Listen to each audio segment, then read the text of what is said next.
Welcome to Cyber Technology. Today we're learning about ports and access points, essential components of computer networking that allow data to flow between devices. Let's explore.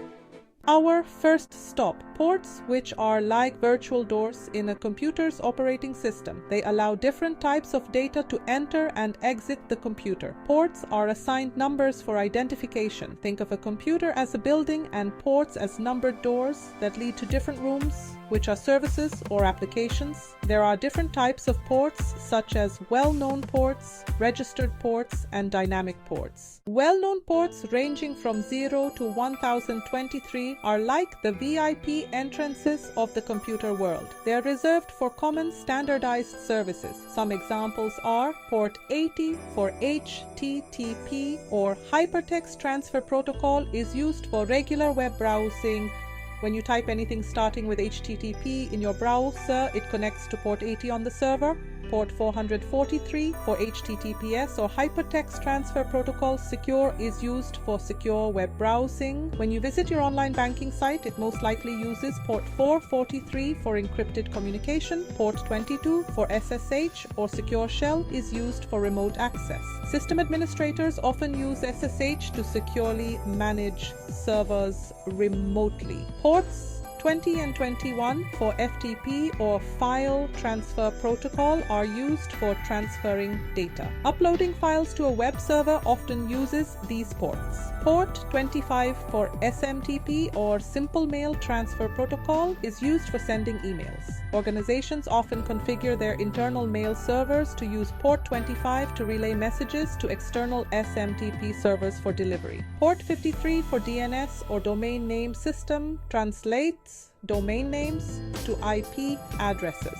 When you type a website URL into your browser, your computer sends a DNS query to your configured DNS server on port 53 to resolve the domain name to an IP address. Registered ports range from 1024 to 49,151 and are used for specific protocols and applications that are not as standardized or widely used as well-known ports but still have some level of recognition. These ports are registered with the Internet Assigned Numbers Authority or the IANA by software developers or companies for their applications. Unlike well-known ports, registered ports can be used by regular user processes or programs, not just system processes. Dynamic ports ranging from 49,152 to 65,535 are like temporary doors that open and close as needed. They are often used by client applications to initiate connections. Now let's learn about access points, which are the physical or virtual gateways that allow devices to connect to a network.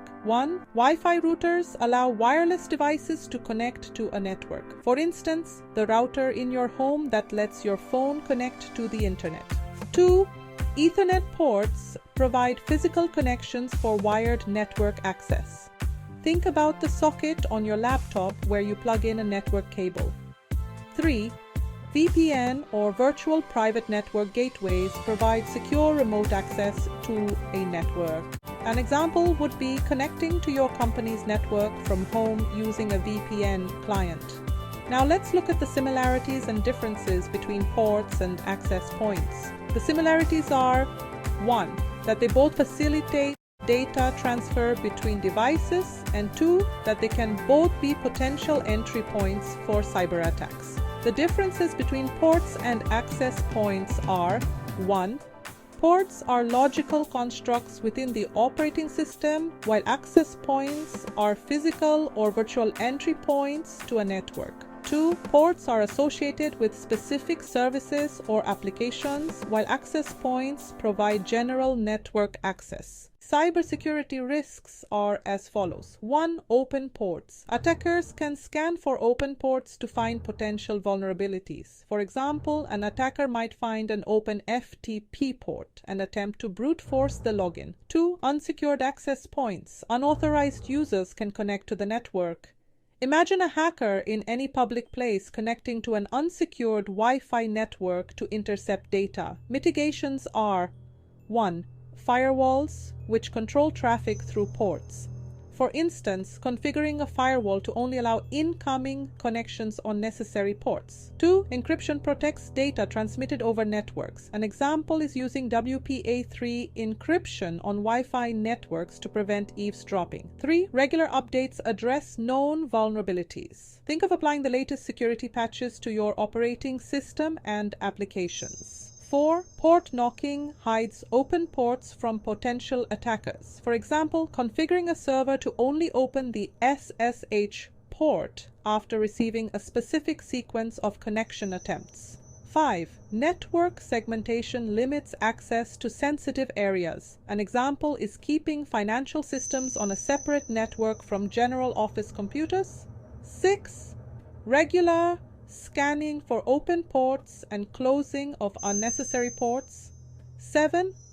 Using strong authentication methods for both ports and access points. Tools for identifying ports and access points are 1. Nmap. This tool is used for network scanning and security auditing. For instance, running an Nmap scan to identify all open ports on a network. 2. Wireshark. It is a network protocol analyzer. Wireshark is used to capture and analyze network traffic, identifying which ports are being used. 3. AirCrack-NG. This tool is for Wi-Fi network security assessment. An example would be using AirCrack-NG to identify nearby Wi-Fi access points and their security settings. 4. Superscan. This Windows tool is used for port scanning and network exploration. 5. HPing. This command line tool is used for advanced port scanning and packet crafting.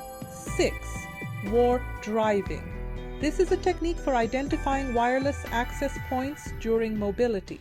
Remember, the key to cybersecurity is not just knowing about these elements, but also understanding how they interact and how to secure them effectively. And with that, we conclude this video. Thanks for watching and for subscribing. Happy learning!